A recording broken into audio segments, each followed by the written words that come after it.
ابھی ہمارے چینل کو سبسکرائب کریں اور بیل آئیکن کو ضرور کلک کریں تاکہ آپ کو ہماری ساری ویڈیوز بر وقت ملتی رہیں۔ شروع اللہ کا نام لے کر جو بڑا مہربان نہایت رحم والا ہے۔ سب تعریف اللہ ہی کو ہے جس نے اپنے محبوب بندے محمد صلی اللہ علیہ وآلہ وسلم پر یہ کتاب نازل کی اور اس میں کسی طرح کی کجی اور پیچیدگی نہ رکھی بلکہ سیدھی اور سلیس اتاری تاکہ لوگوں کو عذاب سخت سے جو اس کی طرف سے آنے والا ہے ڈرائے اور مومنوں کو جو نیک عمل کرتے ہیں خوشخبری سنائے کہ ان کے لیے ان کے کاموں کا نیک بدلہ یعنی بہشت ہے جس میں وہ ہمیشہ رہیں گے، اور ان لوگوں کو بھی ڈرائے جو کہتے ہیں کہ اللہ نے کسی کو بیٹا بنا لیا ہے۔ ان کو اس بات کا کچھ بھی علم نہیں اور نہ ان کے باپ دادا ہی کو تھا۔ یہ بڑی سخت بات ہے جو ان کے منہ سے نکلتی ہے، اور کچھ شک نہیں کہ یہ جو کچھ کہتے ہیں محض جھوٹ ہے۔ اے پیغمبر، اگر یہ اس کلام پر ایمان نہ لائیں تو شاید تم ان کے پیچھے رنج کر کر کے اپنے تئیں ہلاک کر دو گے۔ جو چیز زمین پر ہے ہم نے اس کو زمین کے لیے زینت بنایا ہے تاکہ لوگوں کی آزمائش کریں کہ ان میں کون اچھے عمل کرنے والا ہے، اور جو چیز زمین پر ہے ہم اس کو نابود کر کے بنجر میدان کر دیں گے۔ کیا تم خیال کرتے ہو کہ غار اور لوح والے ہماری نشانیوں میں سے عجیب تھے؟ جب وہ نوجوان غار میں جا رہے تو کہنے لگے کہ اے ہمارے پروردگار، ہم پر اپنے ہاں سے رحمت نازل فرما اور ہمارے کام میں درستی کے سامان مہیا کر۔ تو ہم نے غار میں کئی سال تک ان کے کانوں پر نیند کا پردہ ڈالے رکھا، یعنی ان کو سلائے رکھا، پھر ان کو جگا اٹھایا تاکہ معلوم کریں کہ جتنی مدت وہ غار میں رہے دونوں جماعتوں میں سے اس کی مقدار کس کو خوب یاد ہے۔ ہم ان کے حالات تم سے صحیح صحیح بیان کرتے ہیں۔ وہ کئی نوجوان تھے جو اپنے پروردگار پر ایمان لائے تھے،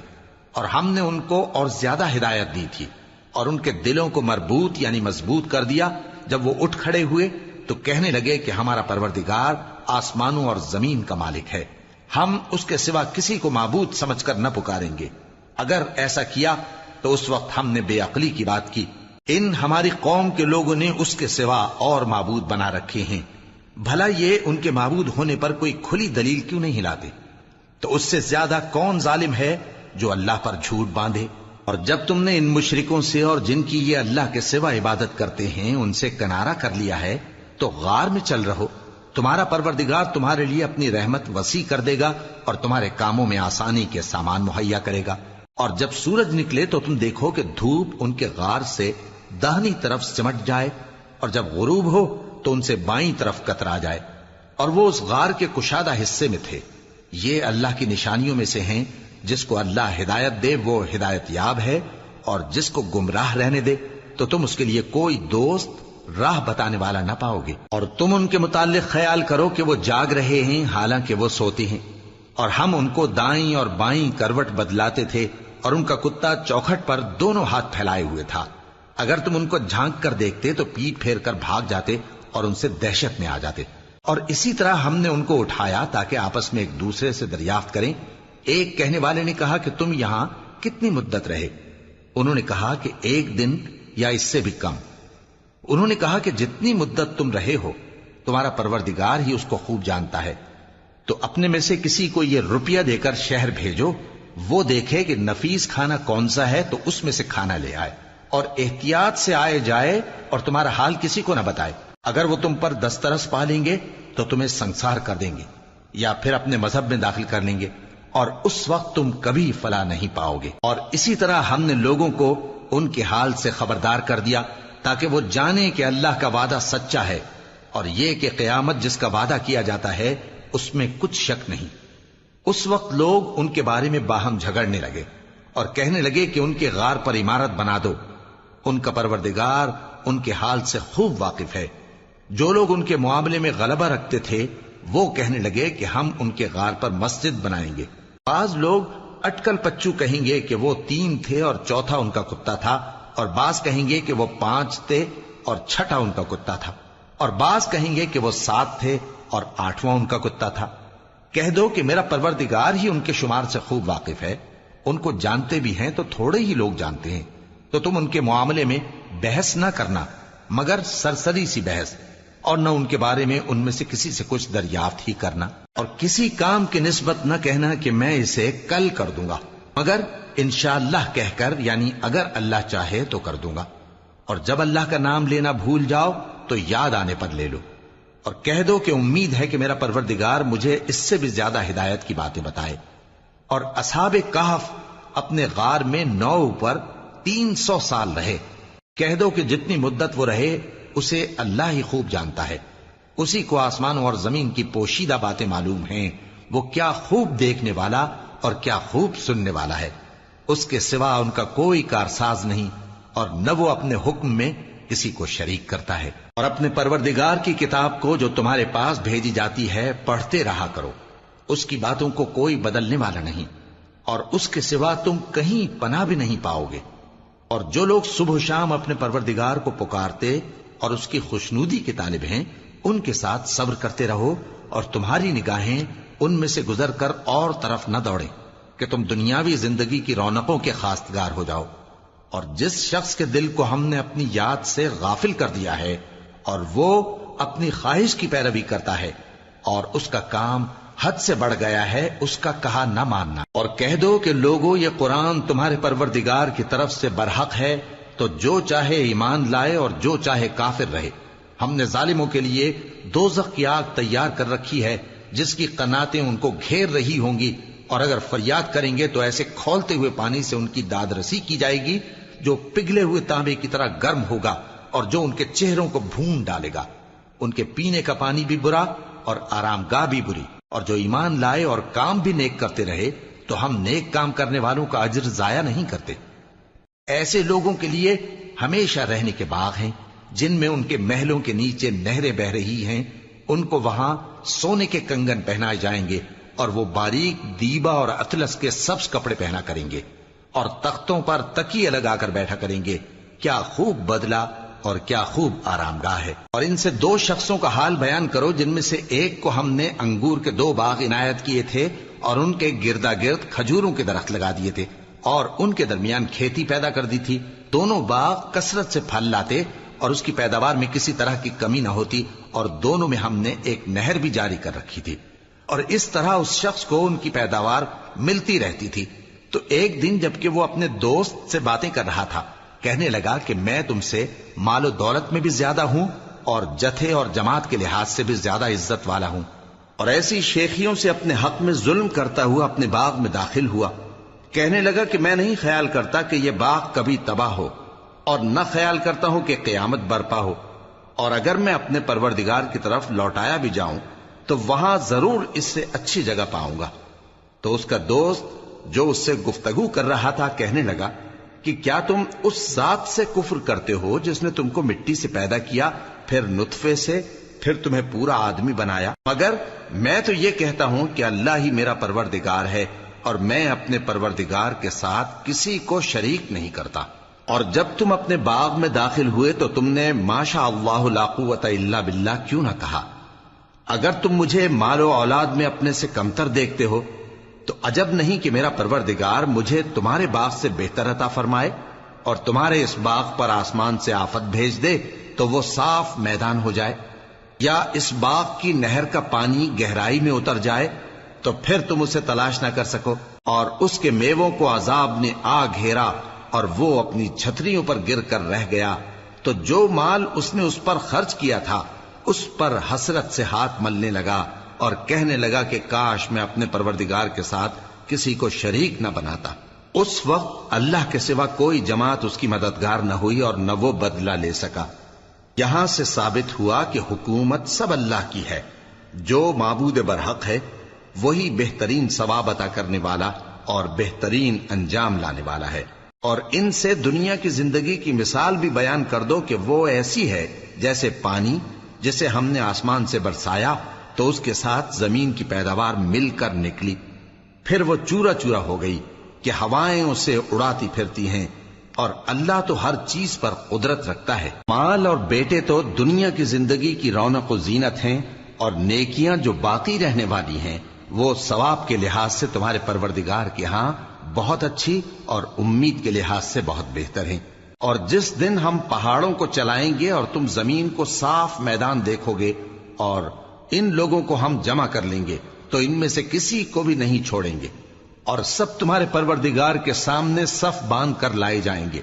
تو ہم ان سے کہیں گے کہ جس طرح ہم نے تم کو پہلی بار پیدا کیا تھا اسی طرح آج تم ہمارے سامنے آئے، لیکن تم نے تو یہ خیال کر رکھا تھا کہ ہم نے تمہارے لیے قیامت کا کوئی وقت مقرر ہی نہیں کیا، اور اعمال کی کتاب کھول کر رکھی جائے گی تو تم گناہگاروں کو دیکھو گے کہ جو کچھ اس میں لکھا ہوگا اس سے ڈر رہے ہوں گے، اور کہیں گے ہائے شامت، یہ کیسی کتاب ہے کہ نہ چھوٹی بات کو چھوڑتی ہے نہ بڑی کو، کوئی بات بھی نہیں مگر اسے لکھ رکھا ہے، اور جو جو عمل کیے ہوں گے سب کو حاضر پائیں گے، اور تمہارا پروردگار کسی پر ظلم نہیں کرے گا۔ اور جب ہم نے فرشتوں کو حکم دیا کہ آدم کو سجدہ کرو تو سب نے سجدہ کیا مگر ابلیس نے نہ کیا، وہ جنات میں سے تھا تو اپنے پروردگار کے حکم سے باہر ہو گیا۔ کیا تم اس کو اور اس کی اولاد کو میرے سوا دوست بناتے ہو، حالانکہ وہ تمہارے دشمن ہیں، اور شیطان کی دوستی ظالموں کے لیے اللہ کی دوستی کا برا بدل ہے۔ میں نے ان کو نہ تو آسمانوں اور زمین کے پیدا کرنے کے وقت بلایا تھا اور نہ خود ان کے پیدا کرنے کے وقت، اور میں ایسا نہ تھا کہ گمراہ کرنے والوں کو مددگار بناتا۔ اور جس دن اللہ فرمائے گا کہ اب میرے شریکوں کو جن کی نسبت تم معبود ہونے کا گمان رکھتے تھے بلاؤ، تو وہ ان کو بلائیں گے مگر وہ ان کو کچھ جواب نہ دیں گے، اور ہم ان کے درمیان ہلاکت کی ایک جگہ بنا دیں گے، اور گناہگار لوگ دوزخ کو دیکھیں گے تو یقین کر لیں گے کہ وہ اس میں پڑنے والے ہیں، اور اس سے بچنے کا کوئی راستہ نہ پائیں گے۔ اور ہم نے اس قرآن میں لوگوں کے سمجھانے کے لیے طرح طرح کی مثالیں بیان فرمائی ہیں، لیکن انسان سب چیزوں سے بڑھ کر جھگڑالو ہے، اور لوگوں کے پاس جب ہدایت آ گئی تو ان کو کس چیز نے منع کیا کہ ایمان لائیں اور اپنے پروردگار سے بخشش مانگیں، بجز اس کے کہ اس بات کے منتظر ہوں کہ انہیں بھی پہلوں کا سا معاملہ پیش آئے یا ان پر عذاب سامنے سے آ جائے۔ اور ہم جو پیغمبروں کو بھیجا کرتے ہیں تو صرف اس لیے کہ لوگوں کو اللہ کی نعمتوں کی خوشخبریاں سنائیں اور عذاب سے ڈرائیں، اور جو کافر ہیں وہ باطل کی مدد سے جھگڑا کرتے ہیں تاکہ اس سے حق کو پھسلا دیں، اور انہوں نے ہماری آیتوں کو اور جس چیز سے ان کو ڈرایا جاتا ہے اسے ہنسی بنا لیا ہے۔ اور اس سے بڑھ کر ظالم کون، جس کو اس کے پروردگار کی آیات کے ذریعے سمجھایا گیا تو اس نے ان سے منہ پھیر لیا، اور جو اعمال وہ آگے کر چکا اس کو بھول گیا۔ ہم نے ان کے دلوں پر پردے ڈال دیے کہ اسے سمجھ نہ سکیں، اور کانوں میں ثقل پیدا کر دیا ہے کہ سن نہ سکیں، اور اگر تم ان کو رستے کی طرف بلاؤ تو کبھی رستے پر نہ آئیں گے، اور تمہارا پروردگار بخشنے والا صاحب رحمت ہے۔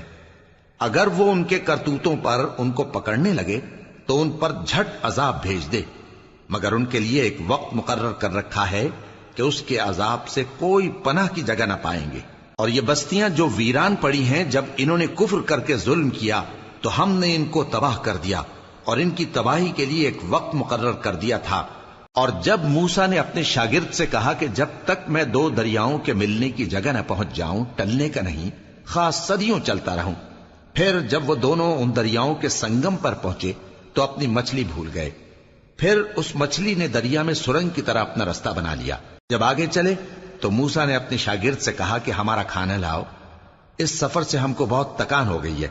اس نے کہا کہ بھلا آپ نے دیکھا کہ جب ہم نے اس چٹان کے پاس آرام کیا تھا تو میں مچھلی وہیں بھول گیا، اور مجھے آپ سے اس کا ذکر کرنا شیطان نے بھلا دیا، اور اس مچھلی نے عجیب طرح سے دریا میں اپنا رستہ بنایا۔ موسیٰ نے کہا یہی تو وہ مقام ہے جسے ہم تلاش کرتے تھے، تو وہ اپنے پاؤں کے نشان دیکھتے دیکھتے لوٹ گئے۔ وہاں انہوں نے ہمارے بندوں میں سے ایک بندہ دیکھا جس کو ہم نے اپنے ہاں سے رحمت خاص سے نوازا تھا اور اپنے پاس سے ایک خاص علم بخشا تھا۔ موسیٰ نے ان سے جن کا نام خضر تھا کہا کہ جو علم اللہ کی طرف سے آپ کو سکھایا گیا ہے، اگر آپ اس میں سے مجھے کچھ بھلائی کی باتیں سکھائیں تو میں آپ کے ساتھ رہوں۔ خضر نے کہا کہ تم میرے ساتھ رہ کر صبر نہیں کر سکو گے، اور جس بات کی تمہیں خبر ہی نہیں اس پر صبر کر بھی کیسے سکتے ہو؟ موسیٰ نے کہا اللہ نے چاہا تو آپ مجھے صابر پائیے گا، اور میں آپ کے ارشاد کے خلاف نہیں کروں گا۔ خضر نے کہا اگر تم میرے ساتھ رہنا چاہو تو شرط یہ ہے مجھ سے کوئی بات نہ پوچھنا جب تک میں خود اس کا ذکر تم سے نہ کروں۔ تو دونوں چل پڑے، یہاں تک کہ جب کشتی میں سوار ہوئے تو خضر نے کشتی کو پھاڑ ڈالا۔ موسیٰ نے کہا کیا آپ نے اس کو اس لیے پھاڑا ہے کہ سواروں کو غرق کر دی؟ یہ تو آپ نے بڑی عجیب بات کی۔ خضر نے کہا کیا میں نے نہیں کہا تھا کہ تم میرے ساتھ صبر نہ کر سکو گے؟ موسیٰ نے کہا کہ جو بھول مجھ سے ہوئی اس پر مواخذہ نہ کیجیے اور میرے معاملے میں مجھ پر مشکل نہ ڈالیے۔ پھر دونوں چلے، یہاں تک کہ رستے میں ایک لڑکا ملا تو خضر نے اسے مار ڈالا۔ موسیٰ نے کہا کہ آپ نے ایک بے گناہ شخص کو ناحق بغیر قصاص کے مار ڈالا، یہ تو آپ نے بری بات کی۔ خضر نے کہا کیا میں نے نہیں کہا تھا کہ تم سے میرے ساتھ صبر نہیں ہو سکے گا؟ انہوں نے کہا کہ اگر میں اس کے بعد پھر کوئی بات پوچھوں یعنی اعتراض کروں تو مجھے اپنے ساتھ نہ رکھیے گا کہ آپ میری طرف سے عذر کے قبول کرنے میں حد کو پہنچ گئے ہیں۔ پھر دونوں چلے، یہاں تک کہ گاؤں والوں کے پاس پہنچے اور ان سے کھانا طلب کیا۔ انہوں نے ان کی ضیافت کرنے سے انکار کیا۔ پھر انہوں نے وہاں ایک دیوار دیکھی جو گرا چاہتی تھی تو خضر نے اس کو سیدھا کر دیا۔ موسیٰ نے کہا کہ اگر آپ چاہتے تو ان سے اس کا معاوضہ لے لیتے تاکہ کھانے کا کام چلتا۔ خضر نے کہا کہ اب مجھ میں اور تم میں علیحدگی، مگر جن باتوں پر تم صبر نہ کر سکے میں ان کا تمہیں بھید بتائے دیتا ہوں کہ وہ جو کشتی تھی غریب لوگوں کی تھی جو دریا میں محنت کر کے یعنی کشتیاں چلا کر گزارا کرتے تھے، اور ان کے سامنے کی طرف ایک بادشاہ تھا جو ہر اچھی کشتی کو زبردستی چھین لیتا تھا، تو میں نے چاہا کہ اسے عیبدار کر دوں تاکہ وہ اسے غصب نہ کر سکے۔ اور وہ جو لڑکا تھا اس کے ماں باپ دونوں مومن تھے، ہمیں اندیشہ ہوا کہ وہ بڑا ہو کر بد کردار ہوگا تو کہیں ان کو سرکشی اور کفر میں نہ پھنسا دے، تو ہم نے چاہا کہ ان کا پروردگار اس کی جگہ ان کو اور بچہ عطا فرمائے جو اخلاقی پاکیزگی میں بہتر اور محبت میں زیادہ قریب ہو۔ اور وہ جو دیوار تھی سو 2 یتیم لڑکوں کی تھی جو شہر میں رہتے تھے، اور اس کے نیچے ان کا خزانہ دفن تھا، اور ان کا باپ ایک نیک آدمی تھا۔ تو تمہارے پروردگار نے چاہا کہ وہ اپنی جوانی کو پہنچ جائیں اور پھر اپنا خزانہ نکالیں۔ یہ تمہارے پروردگار کی مہربانی ہے، اور یہ کام میں نے اپنی طرف سے نہیں کیے، یہ ان باتوں کی حقیقت ہے جن پر تم صبر نہ کر سکے۔ اور تم سے ذوالقرنین کے بارے میں دریافت کرتے ہیں، کہہ دو کہ میں اس کا کسی قدر حال تمہیں پڑھ کر سناتا ہوں۔ ہم نے اس کو زمین میں بڑا اقتدار دیا تھا اور ہر طرح کا سامان اس کو عطا کیا تھا، تو اس نے ایک سفر کا سامان کیا، یہاں تک کہ جب سورج کے غروب ہونے کی جگہ پہنچا تو اسے ایسا پایا کہ ایک کیچڑ والے چشمے میں ڈوب رہا ہے، اور اس چشمے کے پاس ایک قوم دیکھی۔ ہم نے کہا ذوالقرنین تم ان کو خواہ تکلیف دو خواہ ان کے بارے میں بھلائی اختیار کرو، دونوں باتوں کی تم کو قدرت ہے۔ ذوالقرنین نے کہا کہ جو کفر و بد کرداری سے ظلم کرے گا اسے ہم سزا دیں گے، پھر وہ اپنے پروردگار کی طرف لوٹایا جائے گا تو وہ بھی اسے بڑا عذاب دے گا، اور جو ایمان لائے گا اور عمل نیک کرے گا اس کے لیے بہت اچھا بدلہ ہے، اور ہم اپنے معاملے میں اس سے نرم بات کہیں گے۔ پھر اس نے ایک اور سامان سفر کیا، یہاں تک کہ سورج کے طلوع ہونے کے مقام پر پہنچا تو دیکھا کہ وہ ایسے لوگوں پر طلوع ہوتا ہے جن کے لیے ہم نے دھوپ سے بچاؤ کی کوئی اوٹ نہیں بنائی تھی۔ حقیقت یوں ہی تھی، اور جو کچھ اس کے پاس تھا ہم کو سب کی خبر تھی۔ پھر اس نے ایک اور سفر کا سامان کیا، یہاں تک کہ 2 اونچے سیدھے پہاڑوں کے درمیان پہنچا تو دیکھا کہ ان کے اس طرف کچھ لوگ ہیں کہ بات کو سمجھ نہیں سکتے۔ ان لوگوں نے کہا کہ اے ذوالقرنین، یاجوج اور ماجوج اس علاقے میں فساد کرتے رہتے ہیں، بھلا ہم آپ کے لیے خرچ کا انتظام کر دیں کہ آپ ہمارے اور ان کے درمیان ایک دیوار کھینچ دیں۔ ذوالقرنین نے کہا کہ خرچ کا جو مقدور اللہ نے مجھے بخشا ہے وہ بہت اچھا ہے، تم مجھے قوت بازو سے مدد دو، میں تمہارے اور ان کے درمیان ایک مضبوط رکاوٹ بنا دوں گا۔ تم لوہے کے بڑے بڑے تختے میرے پاس لاؤ۔ چنانچہ کام جاری کر دیا گیا، یہاں تک کہ جب اس نے دونوں پہاڑوں کے درمیان کا حصہ برابر کر دیا اور کہا کہ اب اسے دھوکو، یہاں تک کہ جب اس کو دھونک دھونک کر آگ کر دیا تو کہا کہ اب میرے پاس تانبا لاؤ کہ اس پر پگھلا کر ڈال دوں۔ پھر ان میں یہ قدرت نہ رہی کہ اس پر چڑھ سکیں، اور نہ یہ طاقت رہی کہ اس میں نقب لگا سکیں۔ بولا کہ یہ میرے پروردگار کی مہربانی ہے، پھر جب میرے پروردگار کا وعدہ آ پہنچے گا تو اس کو ڈھا کر ہموار کر دے گا، اور میرے پروردگار کا وعدہ سچا ہے۔ اس روز ہم ان کو چھوڑ دیں گے کہ روئے زمین پر پھیل کر ایک دوسرے میں گھس جائیں گے، اور سور پھونکا جائے گا تو ہم سب کو جمع کر لیں گے، اور اس روز ہم جہنم کو کافروں کے سامنے لائیں گے جن کی آنکھیں میری یاد سے پردے میں تھیں اور وہ سننے کی طاقت نہیں رکھتے تھے۔ اب کیا کافر یہ خیال کرتے ہیں کہ وہ میرے بندوں کو میرے سوا اپنا کارساز بنائیں گے تو میں خفا نہیں ہوں گا؟ ہم نے ایسے کافروں کے لیے جہنم کی مہمانی تیار کر رکھی ہے۔ کہہ دو کہ ہم تمہیں ایسے لوگ بتائیں جو اعمال کے لحاظ سے بڑے نقصان میں ہیں۔ یہ وہ لوگ ہیں جن کی دوڑ دھوپ دنیا کی زندگی میں برباد ہو گئی اور وہ یہ سمجھے ہوئے ہیں کہ وہ اچھے کام کر رہے ہیں۔ یہ وہ لوگ ہیں جنہوں نے اپنے پروردگار کی آیتوں کو نہ مانا اور اس کے سامنے جانے سے انکار کیا، تو ان کے اعمال ضائع ہو گئے۔ سو ہم قیامت کے دن ان کے لیے کچھ بھی وزن قائم نہیں کریں گے۔ یہ ان کی سزا ہے، یعنی جہنم، اس لیے کہ انہوں نے کفر کیا اور ہماری آیتوں اور ہمارے پیغمبروں کی ہنسی اڑائی۔ جو لوگ ایمان لائے اور عمل نیک کیے ان کے لیے بہشت کے باغ بطور مہمانی ہوں گے، ہمیشہ ان میں رہیں گے اور وہاں سے مکان بدلنا نہ چاہیں گے۔ کہہ دو کہ اگر سمندر میرے پروردگار کی باتوں کے لکھنے کے لیے روشنائی ہو تو قبل اس کے کہ میرے پروردگار کی باتیں تمام ہوں سمندر ختم ہو جائے، اگرچہ ہم ویسا ہی اور اس کی مدد کو لائیں۔ کہہ دو کہ میں تمہاری طرح کا ایک بشر ہوں، البتہ میری طرف وہی آتی ہے کہ تمہارا معبود وہی ایک معبود ہے۔ تو جو شخص اپنے پروردگار سے ملنے کی امید رکھے چاہیے کہ عمل نیک کرے اور اپنے پروردگار کی عبادت میں کسی کو شریک نہ بنائے۔